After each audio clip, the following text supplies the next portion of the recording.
On ne peut rien dire de plus que ce que Jésus-Christ a dit, lui qui est la vérité incarnée.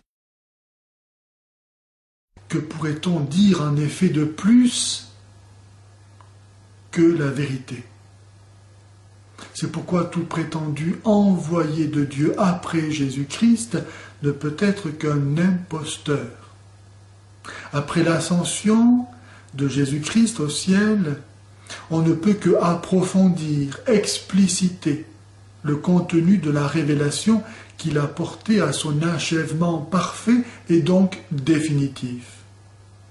L'Évangile est d'une richesse et d'une profondeur telle, et les hommes sont si distraits et si superficiels, que Dieu, dans son infinie charité, daigne aujourd'hui encore nous envoyer des prophètes, comme il l'a fait sous l'Ancienne Alliance au peuple juif, pour réveiller la foi et l'espérance de son peuple, lui rappeler l'Évangile.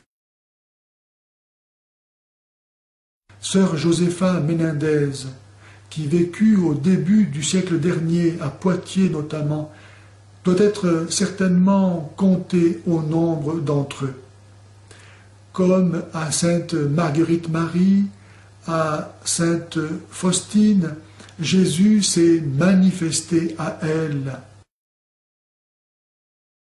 Sœur Josepha Menendez a reçu la mission de faire entendre à nouveau l'appel du cœur de Jésus à accueillir son amour. Je découvre cet amour du cœur de Jésus lorsque je contemple sur la croix Jésus torturé à cause de son amour pour moi. Un amour qui le fait souffrir du mal que je fais et par lequel je détruis donc en moi l'image de Dieu, c'est-à-dire Jésus-Christ lui-même, qui est l'image du Dieu invisible. Colossiens 1,15. Jésus-Christ, l'image du Dieu invisible, s'est rendu visible pour nous manifester ce qu'est le péché en sa propre chair et nous témoigner de l'absolue miséricorde de Dieu.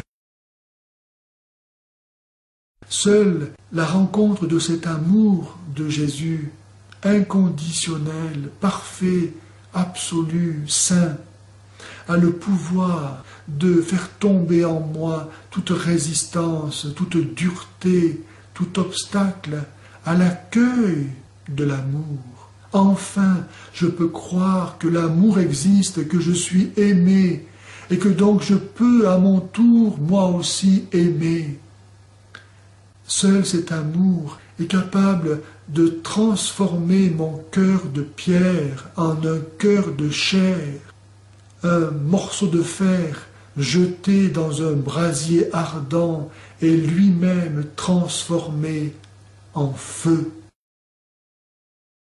Seule la révélation de l'amour du cœur de Jésus peut changer le cœur des hommes devenus des démons, parce que le démon leur a fait croire que l'amour n'existe pas, que Dieu n'existe pas, qu'ils ne sont pas aimés d'un amour absolu, d'un amour infini. Seule la révélation de cet amour du cœur de Jésus peut faire que les hommes s'aiment comme des frères, de l'amour dont Dieu lui-même les aime.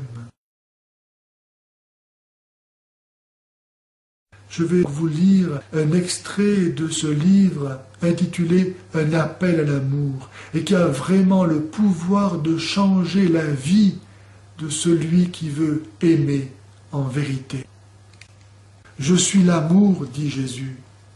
Mon cœur ne peut plus contenir la flamme qui le dévore. J'aime à tel point les âmes que j'ai donné ma vie pour elles.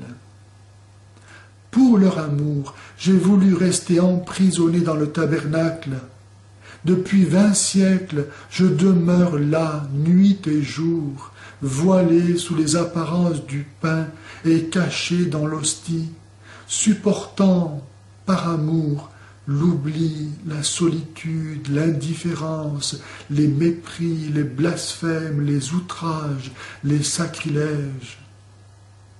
Pour l'amour des âmes, j'ai voulu leur laisser le sacrement de pénitence, afin de leur pardonner non pas une fois ou deux, mais aussi souvent qu'elles auront besoin de recouvrer la grâce. Là, je les attends. Là, je désire qu'elles viennent se laver de leurs fautes, non pas avec de l'eau, mais dans mon propre sang. Au cours des siècles, j'ai révélé de différentes façons mon amour pour les hommes. Je leur ai montré combien le désir de leur salut me tourmente. Je leur ai fait connaître mon cœur. Je veux maintenant quelque chose de plus. Car si je demande l'amour pour répondre à celui qui me consume, ce n'est pas le seul retour que je désire des âmes. Je désire qu'elles croient à ma miséricorde, qu'elles attendent tout de ma bonté, qu'elles ne doutent jamais de mon pardon. Je suis Dieu, mais Dieu d'amour.